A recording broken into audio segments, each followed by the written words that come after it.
this quarter as well, the strong growth of 36% year-on-year. Growth in EU has been driven by business and our inhalation business going strong. Our South African business has also grown a strong 21% in local currency year-on-year. The other income has increased by 51.4% this quarter, and this is essentially coming in from enhanced PLI benefits. Gross margins. Coming to profitability, Q3FY24 gross margins were 66%, up from 59.8% in Q3 last year and 65.5% in Q2. This improvement was driven by multiple factors, which includes product mix, lower share of in-licensed products, and increased volumes.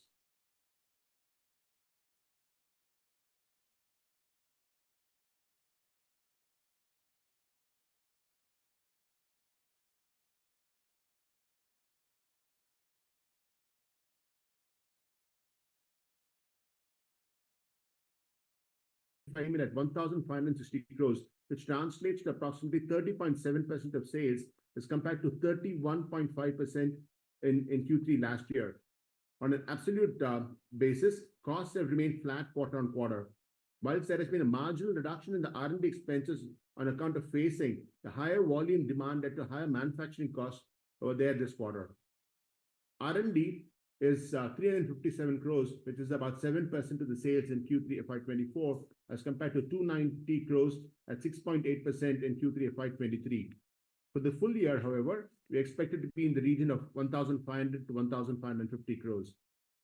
EBITDA. In the quarter, as you see, we have made improvements across all lines.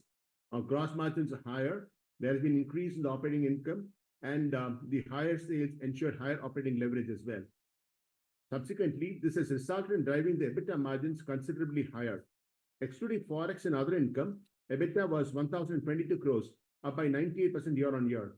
Margins for the quarter were significantly higher at 20.1%. We service 18.7% in Q2FY24 and 12.2% in Q3 last year. For the 9 months period, the EBITDA margins excluding NC income are at 17.8%. Insofar as the tax is concerned, our ETR was 15.8% in Q3 and 18.6% for the 9 months FY24. For the full year, we expect it to be around 20%. Moving on to the balance sheet, operating working capital as of 31st December translates to 96 days of net working capital. This is reduced from 135 days as of 31st December 2022. Our net debt stands at 1,043 crores, which has been reduced from 2,527 crores at the end.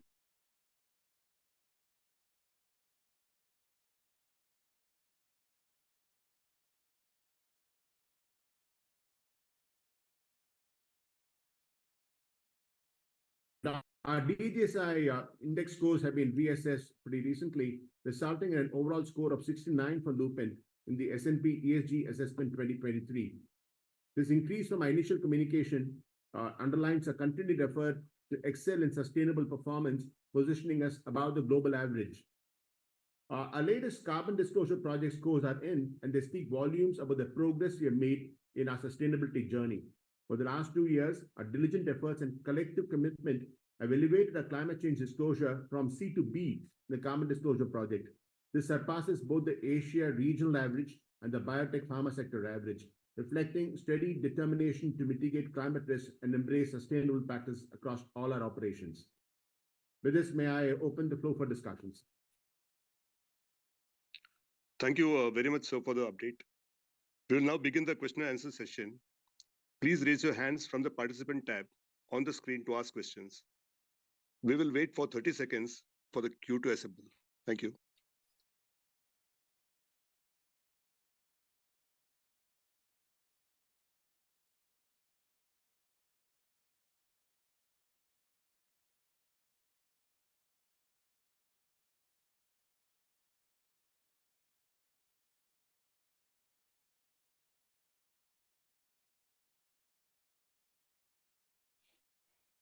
Oh, thank you very much for the patience. So we'll take the first question from Kunal Dhamesha. Kunal, you're. Hi, thank you for the opportunity and congratulations on a good set of numbers. First, on the tiotropium, if you can share some of the trends in terms of prescription share that we have been able to gather till now, and where do you see we be reaching, let's say, in a fair amount of time? That would be great. Now we can't hear you. So should we move on? We'll come back to. Hello. Yeah, now we can hear you. Can you hear us? No, please just. Kunal, can you repeat your question? Hello, Kunal, are you there? Next question. Okay, we'll move on to, I will take the question from Neha. Neha, you're in, please. Neha Manpuria. Yeah, thanks for taking my question. Vinita, on the US business, I know you mentioned there was some amount of seasonal impact, in the quarter. Was it meaningful enough to have offset the channel inventory that we had in Spiriva? Actually, so there was some impact of the seasonal products, but also the baseline products have been very strong in the quarter. So products like lisinopril, sertraline, and the like have also performed pretty well. So the baseline improvement plus, couple of $1 million impact of seasonal products helped to offset, the tiotropium channel impact. And, even tiotropium, just from a scripts perspective, is ramping up extremely nicely. So that gives us really good confidence of growing units and revenues over the next few months, alongside the prescriptions. And, Spiriva, generic Spiriva, if I were to look at a market share and IQVIA, we're already close to the, 31% number. Correct me if that number is off for you. And we'd indicated, getting to 35-40% share sometime next year. Given how well we have done in the last 2 quarters, do you think, that's an achievable number, or we can do higher than that? I think, we will still target that 40% level. Just given the strong, ramp rate in the last couple of months, I'd say we'll be more at the 40% plus level as opposed to the 35. So it's turning out to really do extremely well. Understood. Sorry to cut you, Vinita, go ahead. No, in terms of substitution, I was saying. Okay. It's been to see. And we currently nothing on the AG, right? Any visibility there or anything that we've heard, your sense? Nothing that we have seen so far. Understood. And on the launch pipeline for FY25, now that you have 200 plus to 15 sort of, $1 million base, how should I look at the build for the US business? Erosion will be what it is, but you'll have a couple of products which see erosion. So how should we think about the build from this level over the next 2 years, probably? So we have a good number of products next year, so 10 plus products.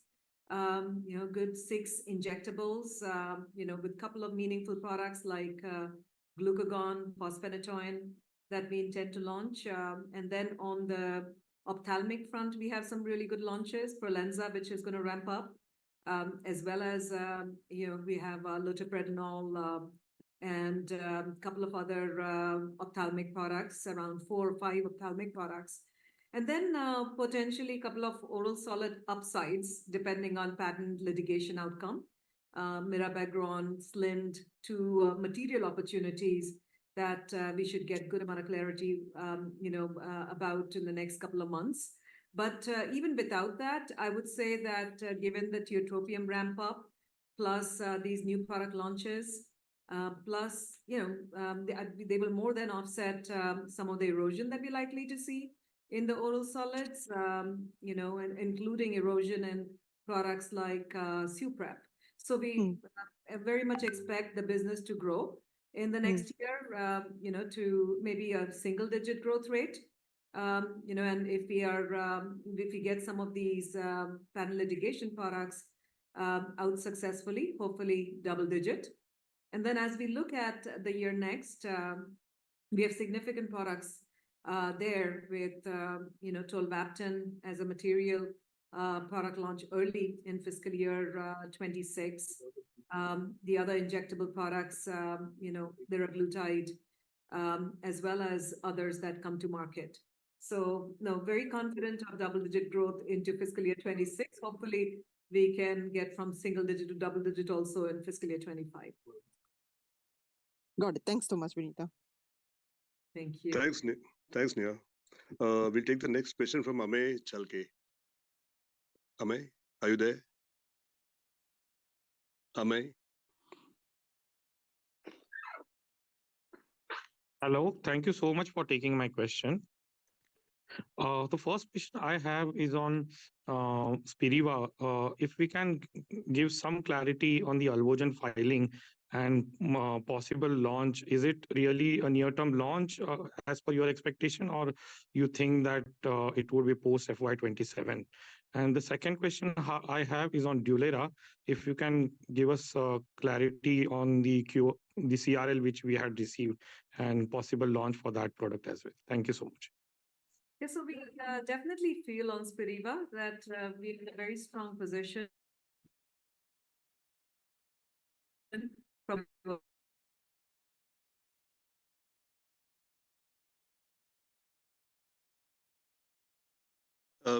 Ma'am, the voice is breaking. I mean, we're losing. I mean, I think there's some Wi-Fi issue, something here. we have filed, which we believe really protects, the market for us. So we feel pretty good about, the potential of, being alone in the market over the next couple of years. And if you just look at what it took for us to get approval, of the product, it was 5 years at the FDA. And that was, because the product is a pretty challenging product. So we feel pretty good about, the next couple of years, hopefully building Spiriva to a very good level. On Dulera, I mean, we've had an extremely good meeting with the agency back in November. And that gives us confidence that the response that we are putting together is going to meet the agency's requirements. So in the next, 3 months or so, we are planning to get the response together to the agency. Sure. Thank you so much, ma'am. Thank you. Thanks, Amey. We'll take the next question from Shyam Srinivasan. Hi, good evening, and thank you for taking my question. Just the first one is on the trajectory of the US, right? So I know there's some channel filling last quarter, but we have seen market share gains in Spiriva, for example. So just want to understand, is it because of channel filling that the QOQ momentum seems to be slow, and as we progress, this should kind of start inching up? How should I look at that dynamic? Yeah, we should certainly see an increase in both the unit sales as well as.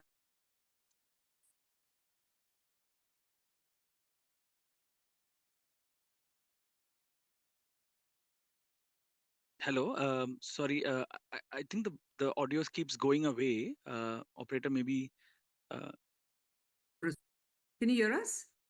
Yeah, we can hear now. Now we can hear you. Yeah. Now we can hear you, but Vinita, we couldn't hear you in parts. If you could repeat, sorry. Oh, my apologies. What I was saying was we certainly expect, as the channel inventory is normalizing, our revenues, units revenues to grow in line with our prescriptions in the months and quarters to come.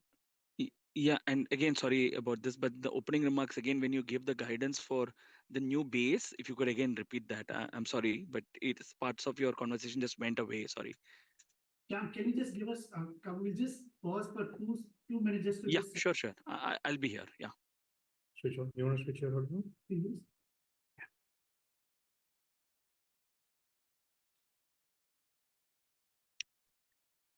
If I don't get a chance again.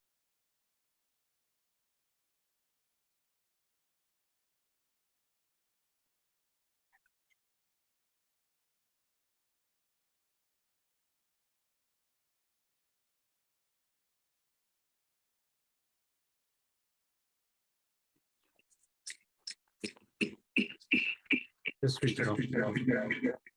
Listen.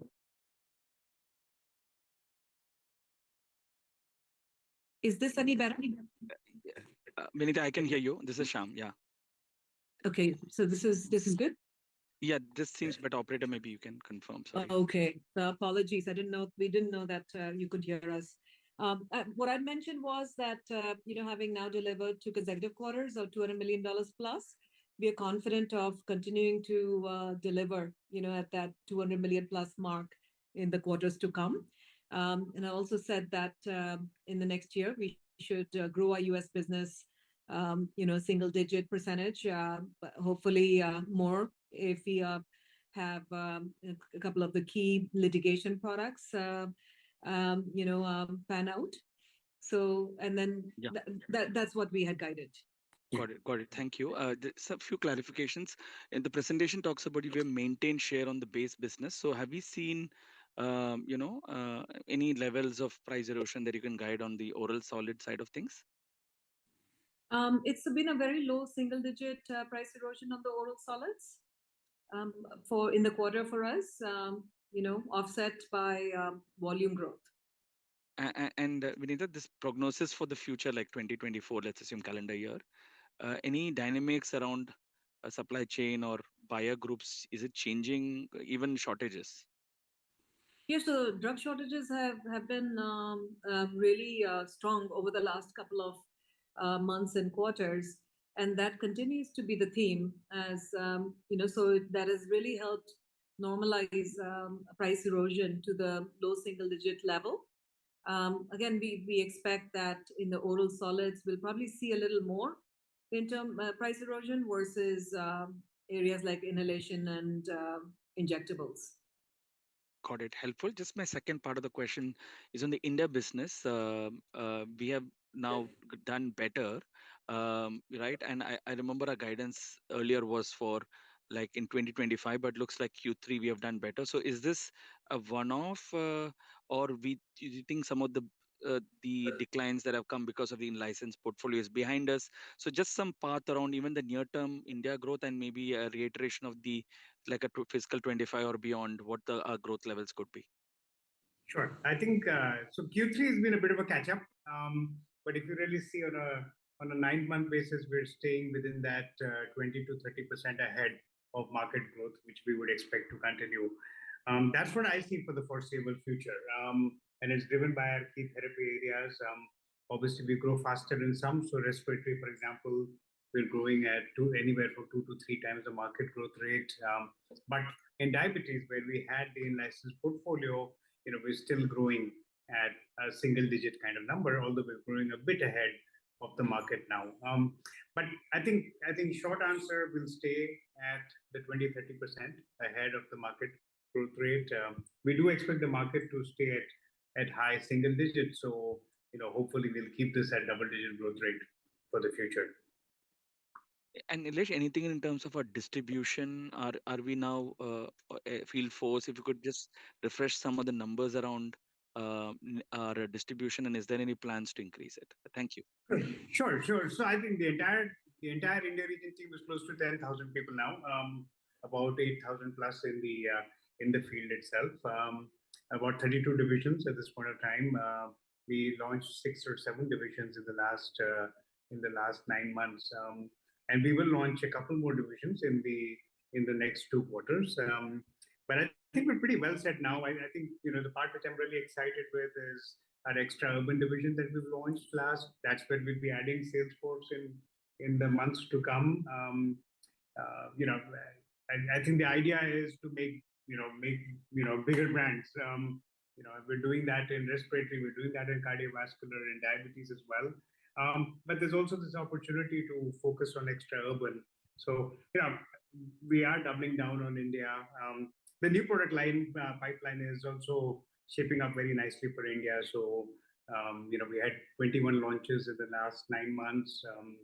We were number 1 in new launches in the last 12 months. But I think the focus on launches for India is going to remain some very nice launches in respiratory. Some of them first in the world as well. But that will continue. And I think we're not even got into new modalities or biosimilars and the like. So a lot more to come for India. Got it. Thank you and all the best. Thank you, Shyam. Before we proceed, there's a sincere request to limit your questions to 2 or 3 per person. If there are more, you can always get back in the queue and we will surely take it if time permits. So next question is from Damayanti Kerai. Hi, I hope I'm audible. Yes. Okay, thank you. My question is on your EBITDA margin trajectory, a remarkable improvement which we have seen in last few quarters. So how should we look EBITDA moving from here on? And if you can also elaborate bit like where do you see like significant headroom for improvement in terms of cost or rationalization, etc. So that's my first question.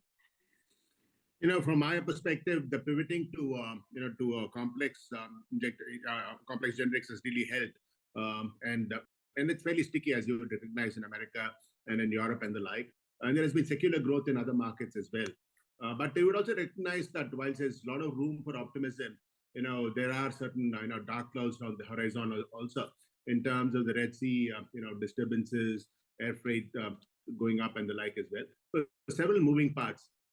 Having said all of that, the fact of the matter is, our EBITDA margins are still lower than the competition, and we would like to get to the 22.5% to 23% range. But given all of this, the moving parts, we would like to be, we would like to state that it should be between the 19.5% to 20.5%. But clearly, the pathway is to get to the 22-23% as early as possible. Okay, this 23% kind of margin, that should be over what, 3 to 4 years from now? What is your target in mind, very broadly? Earlier than that, hopefully, much earlier than that. Okay, and you mentioned about this Red Sea situation. Are you seeing like impact of that geopolitical issue in your freight cost in like current month or so? Yes, it is. It's actually gone up by a good 30-35% already. Okay, and if it doesn't say we don't see any improvement there, then the impact should be majorly reflected in the March quarter numbers or maybe beyond that. In some ways, it gets inventorized because what we move out here would potentially go into the cost, which will get built. It'll be there in the balance sheet, but will certainly hit us in the quarters to come, at least in the first year, in the next fiscal. No? Okay, understood. Okay, my second question is, you talked about like you're focusing a lot on complex products, etc. Can you talk a bit whether you are working on this GLP anti-obesity products and how far these products are from launch from your perspective, if any? Yeah, so the GLP-1 products, you have the earlier products, the Victoza 6 and up, liraglutide products, which we've already filed and should come to market, in 25-26 timeframe. And then there's semaglutide that I think is in 28-29 timeframe. And the latest products that you see, like Mounjaro, they are of course out. Can you still hear us? Yes, we can, ma'am. Okay, we just wanted to make sure. Yeah, so the latest products like Mounjaro and Ozempic are out a little bit further. So all of them are part of our pipeline and portfolio, being material products and injectables in particular. Over the next few years, we'll start seeing some of these generic versions come to market. Sure, ma'am. Thank you. Thank you for your response. Thank you very much. The next question is from Kunal Damesh. Hi, can you hear me this time? Yes. Yes, we can. Yeah, thank you for the opportunity and congratulations on a good set of numbers.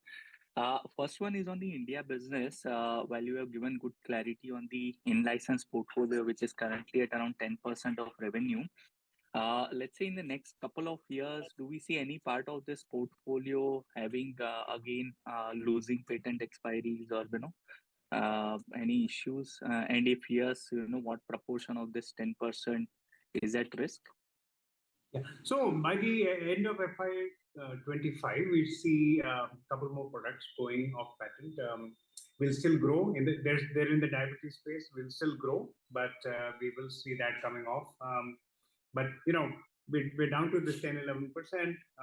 Our hope is to also create more in-licensing deals, which will likely increase this number. I think this is almost an all-time low for us at this point of time. and that is driven by the exclusivities that went off and the products that went off as well. We've obviously supplemented that with our own portfolio, including generic versions of some of those products as well. But I think there will be a little bit more decline in the diabetes space. Hopefully, we'll make that up with some of the other therapy areas. Sure. Can you give the percentage of the brands that are going off patent? What is the percentage revenue right now? I don't have it offhand, but it's that 10% will go down by 1 or 2%, if at all. Okay. Sure. And second question is on tiotropium. With our launch of HandiHaler, have we seen any market share shift or unit shifting back from the newer version to the older version because of the generic availability, or that has not been the case?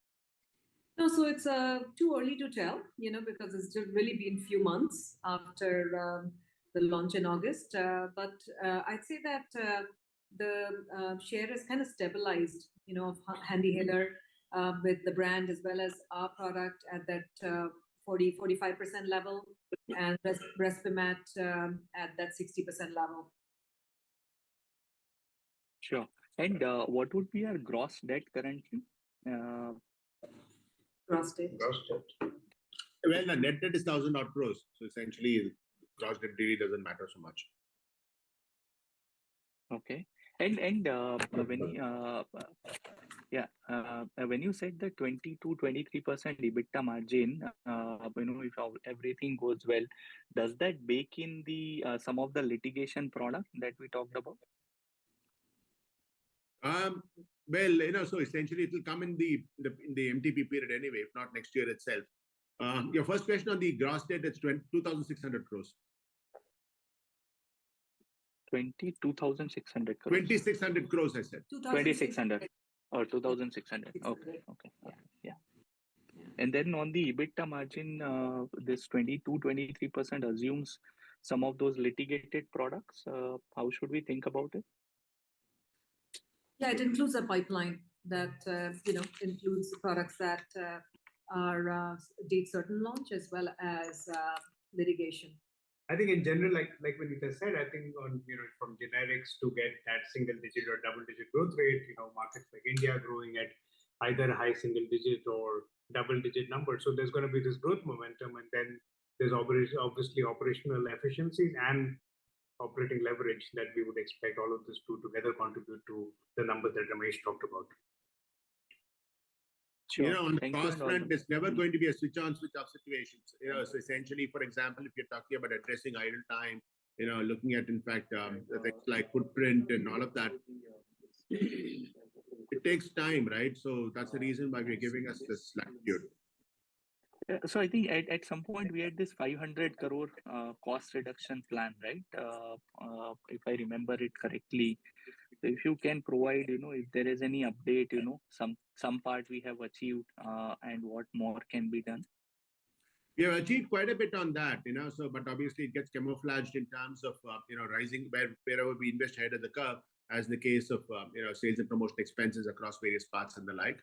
But to be sure, there are, still some inefficiencies that we believe that we can bring down, which could include things like, for example, inventory write-offs. There's some FTS. There is something on the idle time and the like.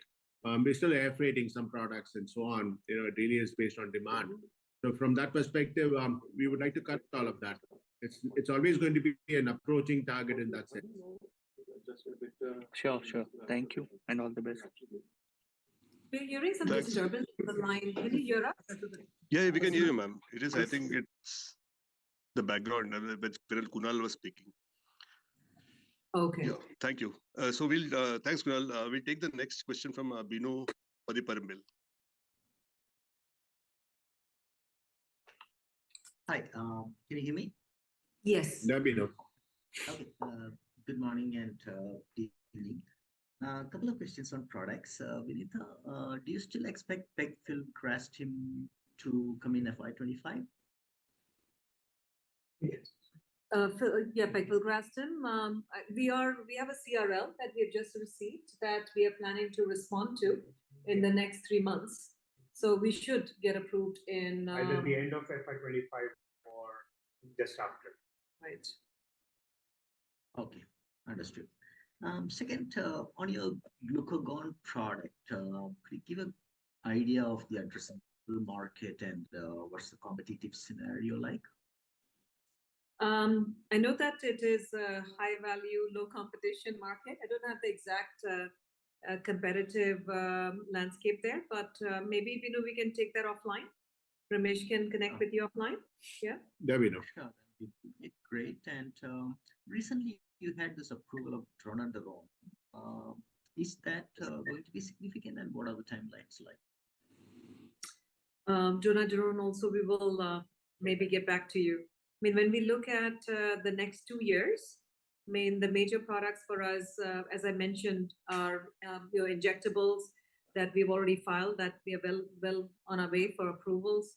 Ophthalmics, products like glucagon, fosphenytoin, as well as prednisolone, loteprednol, like ophthalmic products. And then, in the fiscal year 26, as I'd mentioned, products like tolvaptan, and like liraglutide products will be material products that year for us, as well as Risperdal Consta that we have now filed this past quarter. We hope that in fiscal year 26 we're able to get it to market. Okay, and one last, if I may push in Mirabegron, you said you're waiting a litigation outcome possibly in the next couple of months. In case the outcome is favorable, when could we see the product? And in case the outcome is not favorable to you, then what happens? Does it get pushed out by some time, or does the opportunity go away? No, it doesn't go away for sure, based on the patent scenario. I mean, if the outcome looks promising for us to launch, I'd say that Q1 fiscal year 25 could be a really good timeline to launch the product. And and if not, we'll have to really, based on the litigation outcome, we'll have to determine what is the potential launch date. Got it. Thank you very much.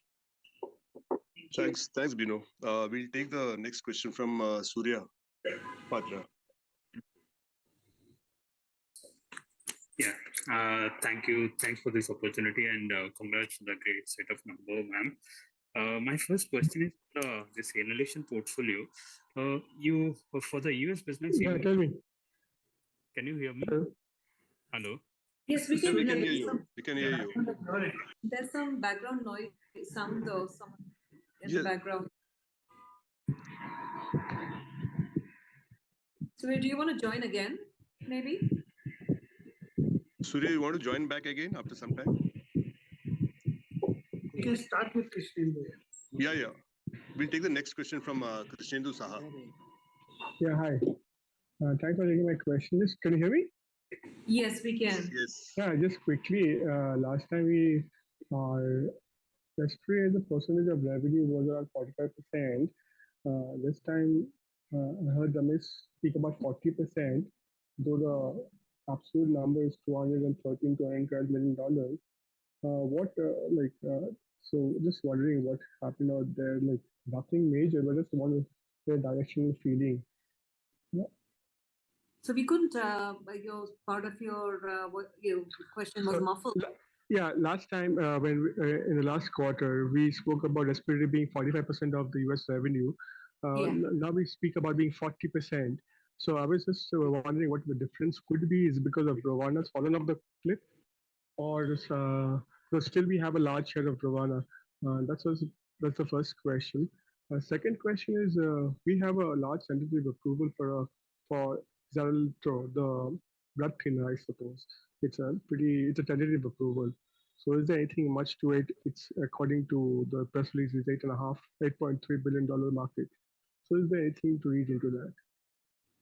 So on the respiratory side, there's nothing that has fallen off. I mean, the major difference, the 45% to the 40% plus level is primarily the tiotropium load into the channel, for I see. In Q2 versus Q3, I and see. some seasonality impact in albuterol because some of our customers brought ahead of the season to be prepared, but I see. otherwise very stable in terms of share albuterol as well. So Yes. a really pretty strong foundation there on the respiratory side of the business. And Xarelto, I don't see it as a product launch in the next 2 years, but certainly is the fact that we have a TA. Perhaps we can get back to you in terms of the potential launch date. Sure. Yeah. Sure. And just sorry, I'm a little bit sketchy about all the data means a lot of pharma hardcore. So Spiriva, just if you can directly tell me, do you expect competition in the next 2 years, or what is your thought process? And just on the margin front, the steadiness in the margin is partly is it because of product mix or the combination of product mix and the cost initiative which has kicked in? Uh, and also, sorry, the last question again. We had an increase in MR last year from 7,000 to 9,000. Has they been optimized in your manner, or do you think the PCPM could improve from here onwards? Sorry, too many questions. I know two, but you can help me. Thank you. Yeah. Your first question was on Spiriva, right? Yeah, best guess. But yeah, best guess. What do you think? In terms of competition, Yeah. we believe that till 27, the key patent that one has to get around in 27, there are Sure. good number of hurdles for competitors to get in. There's also our patents, Lupin patents, that I see. one will have to get around. I So see. that gives the confidence of, no additional generic competition over the next couple of years. What was your I second see. question? Second, field force. I can take And the the question. field cost and the Indian field force increase, has the efficiency been factored in, and the improvement in margin, is it a combination of product mix and a little bit of cost improvement, or there's a lot of cost improvement still to be done? I think obviously these reps have been added only in the last year, so we are seeing them improve. All of them have been, almost all the divisions have been performing as per expectation, but you would expect the per capita to keep improving. So we would definitely see more leverage coming out that we've added. We're going to add a few more people, but obviously had a bit of a big bang catch up kind of increase which happened. With that, obviously the mix will continue improving as well, and I think that's what you're seeing reflected in the overall gross margin. And any target PC? So it varies per division, right? So for example, we've launched the extra urban. We would never expect it to get to a cardiac kind of level. Right? I think I think we're usually in the top 2 or 3 in basic across therapies. Thanks. Sure. Thank you. I'll come back in the queue. I've got another question nonetheless. Thanks, Krishnendu. Since we still have a few minutes to go, we'll leave the floor open to take a couple of more questions. Please raise your hands from the participants tab. We'll wait for 10 seconds for any further questions.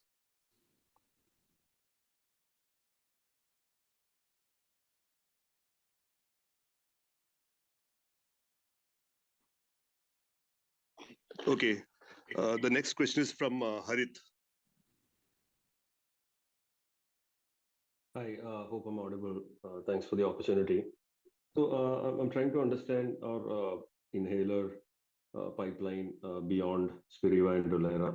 So are there any inhaler products that are in phase 3 trials currently, which can get into a stage of filing in the next 12 or 18 months? Yeah, so we have a few products that are pretty far along in development. I mean, we have Dulera one that's already filed, where we have a CRL response that we're going to be filing based on the feedback that we got from the agency. So that, of course, is one. And we have, the Respimat products actively in development, as well as the Ellipta products.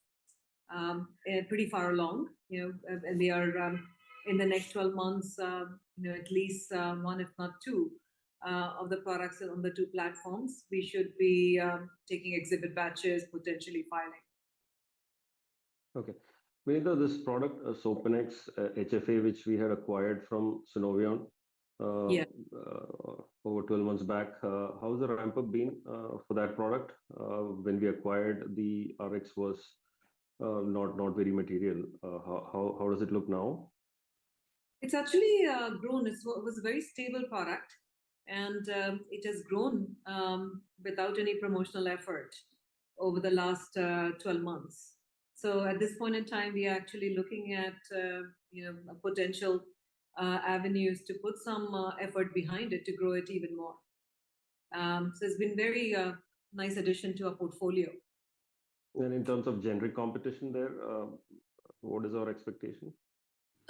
We don't think that it's not a large product to really justify clinical development, so we think that the product should remain exclusive. And also, we have plans with the product in terms of life cycle management to really do 505(b)(2)s on the inhalation front that we are working on. So hopefully we are able to, in the next 12, 18 months, make progress on that front as well. Okay. Last one with your permission. On generic Suprep, we saw a couple of generic approvals towards the end of Q3. So trying to understand if the contribution for us from generic Suprep in 3Q was as significant as it was in the second quarter, or was there a sharp decline? There was a decline of between Q2 and Q3 on Suprep, and we expect although it wasn't very sharp because the competition did not really come in the last quarter. It's really going to be this quarter where we start seeing competition on Suprep. All right, got it. That's all from my side. Thanks for taking my questions. Thanks, Harit. The next question is from Shayan Mukherjee. Yeah, hi. Thanks for taking my question. Ramesh, if you can, like we have got to 20% EBITDA margin. So if you can, sketch in terms of markets, which are the ones where you see the margins, much higher than 20%, and which are the ones which are sort of lagging behind, and how the dynamics on margins for each of the markets, for the key markets, if you can highlight. I guess the only market where the things are lagging is this is before taking into account corporate expenses. If you take corporate expenses, obviously things could be a little different. But I think Latin America is one where it has been lower, at least in recent times. Mexico more because of certain issues on the factory front, and whilst Brazil, of course, has got some issues on the business front itself, and we are working on that. And there, more importantly, I think one also has to recognize that we have, in fact, a host of adjacencies that we created in the recent past. If I were to knock that out today, my margins would be a good 2.7% higher. So whilst I say it's 20.1 and so on, you need to actually add about 2.5 percentage points for, in fact, the adjacencies that we created, which includes your digital, your diagnostics, in some way, your the OTC business and the like as well. And all of this actually they have a pathway for actually kind of not monetizing it, I would say, but actually saying that allowing it to kind of raise their own resources and spinning on their own axis. And once that happens, you would expect those margins and the overall core margins to go up by at least 2.5 to 3 percentage points. So that's where we are today. I think it's basically a combination of, in fact, the newer businesses that we started and some, the conventional business still, Mexico is just it's a year and now story, whilst of course Brazil is a little more medium term. Perhaps just to add to that, I'd say that the EMEA region, which has grown very nicely, is still in the investment mode. So it's not at that 20% plus level as of yet, but it's getting there with operating leverage and, our portfolio. Tremendous potential there as we look at the next couple of years. Okay, and any comment on the API business, because it's small, but it has been a big drag, at least in the recent past, I understand.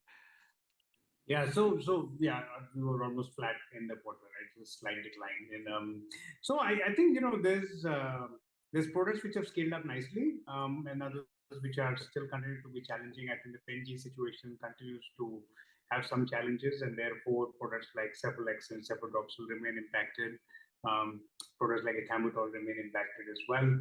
We do see growth in the next year, so you will see a bump up in the API business, but I think it has to be driven more from our perspective with some of the stuff that we do in LMS, Lupin Manufacturing Solutions, in terms of new products and building that book of business, and bringing more new launches, because we're still primarily working off our old portfolio at this point of time in the API business. Understood. And Vinita, I just missed, you mentioned, in your comment on the inhalation filing, you mentioned like Respimat or Ellipta, one or two of these products will get filed over the next 12 months. Is that what you mentioned? Yeah, we should be in exhibit batch. Okay. Of eventually filing, right? Okay. Okay. Thank you. Yeah, thanks. Thanks, Shayan. We'll take the next question from Nikhil Mathur. Yeah, I hope I'm audible. Yes. Yep. Yes. Sorry if there's some background noise. So I have two questions. The first question is on the margin trajectory over the next 2-3 years. So while you are guiding to a glide path of 20 to 23% EBITDA margin at some point in time, what kind of generic cycle are you building in, and when you're trying to achieve these margins? I would imagine that there is some support from below trend generics pricing erosion currently. But we have seen in the past this tends to be pretty cyclical. We don't know. I mean, maybe in FY26 there's a big down cycle again. So when you are expecting margins to improve going forward over the next 2-3 years, what kind of generic cycle are you building into your base case assumptions? So I'd say on the generic price erosion, that's what you're asking about, right? Yeah, I mean, if there's a big down cycle again, let's say 12 months down the line or 15 months down the line, then would a 23% EBITDA margin be a far-fetched thing to kind of achieve? I would say that given our mix has evolved to more complex generics, 40-45% inhalation. Next year, adding injectables, where one does not see this kind of price erosion, gives us the confidence, one, that we have a growth segment pipeline that helps us grow the margins. Second, I'd say that the oral solids, which have gone through a lot of price pressures over the last couple of years and stabilized over the last 12 months, one has to realize that companies got out of the market. Therefore, you saw drug shortages. So, sorry? Background No, sorry, there's some background noise at my end. I'm so sorry about that. Yeah. So as you know, the oral solids also, there's a lot more awareness now that putting pressures on manufacturers will cause exits, more product exits, like we did in the past couple of years. So we do think that things are somewhat better for the oral solids, although not as good as the complex portfolio. So combination of that gives us the confidence that we should continue to improve the margins. Like a US business, I mentioned 6 consistent quarters of improving margins, and that was a combination of both business upsize product portfolio mix towards complex generics, plus efficiency measures on the logistics costs, returns, freight, as well as write-offs and things. So, and we continue to really have that focus in driving the subparts of the generic business. Right. And can you comment a bit on your strategy on the oral solid side over the course of next 2-3 years? So obviously the pricing environment is slightly better than what it has been. But do you feel that you as a company will again be looking to gain volumes or kind of chase volumes and in turn kind of fill your capacities, or do you think that it's not the right strategy to be going back to where this industry was 2-3 years back, and hence it's a bit your strategy should be a bit more cautious in terms of how you target the oral solids business? Also, our focus on oral solids is the baseline. We want to manage it as efficiently as possible. So very, very strong focus on cost improvements there through KSMs and other related spend, making sure that we don't have idle cost. So, when in doing that, you can't really afford to really hold on to capacities with the hope that you build share, right? I mean, so it's not to say that we will not be opportunistic. I mean, when there are opportunities, especially on our products where we have a strong position, we will certainly want to be able to gain volume as well as serve the market. But we have optimized and we'll continue to optimize the oral solids to minimize any idle cost and other measures that to ensure that we run that business as efficiently as possible while driving the portfolio shift to complex generics. Right. And sorry to just harp on a bit more on this. So a couple of years back, you had taken a call on discontinuing a portfolio of products, which which wasn't making sense on the margin front. Do you still stick to that strategy? Do you have a threshold margins below which you are not willing to work? It would be great if you can communicate what margins below you're not willing to work, but I mean, it might be difficult for you to comment, but does that strategy still hold irrespective of how the pricing environment behaves? Absolutely. We're not going to sustain products that don't contribute to our P&L. So, we have to, as much as, we are very proud of our position as a company that serves a major cause on the generic front. We also have to, be a viable manufacturer. So, and it's not any particular margin because every product has a lot of can contribute to overheads and improve the margin for a site. So there's no one number that is a cutoff, but we have a very, very disciplined, framework now on month-on-month basis to look at margins, look at products that are getting to low margin, and determine what our position is going to be. Got it. Thank you so much. We're out of time, so maybe we can take last two questions. Yeah. Thanks, Nikhil. We take the next question from Ritesh Rathod.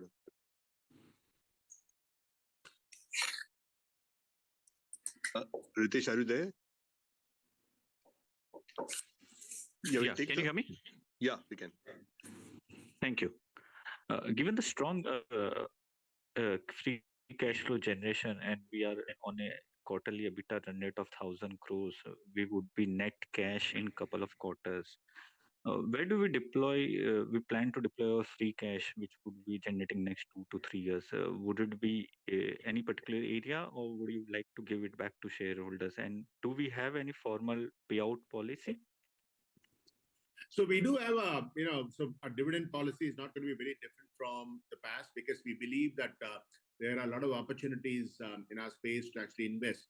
We believe that over time we would be able to get to returns which would be far higher than what the individual shareholder would be able to get for himself. And we have always been an acquisitive company. So as and when this proposition is compelling enough, we would look at various acquisitions. And we've also kind of, we are nurturing our specialty, aspirations as well. So it is a question of time if we actually get to that. We've been studying this space for quite some time now. Our first foray was obviously not very successful, but doesn't necessarily mean that you're going to stay away from it for too long a time. It's just a question of time before we get back. And what would be the areas where you would like to invest if you want to put in a priority or in a descending way? So we'll say that, while we'll be opportunistic in terms of areas that we can play in where we can make a difference, but respiratory is one that we really like based on the position that we have built. I mean, today respiratory is, over 25% of the company's global revenues. When you look at both the India business as well as the US, Europe, Canada, all of the different markets that we have. And we have significant capabilities there. So certainly respiratory is one where we believe that we have the right to play and look at opportunities to both organically as well as inorganically to build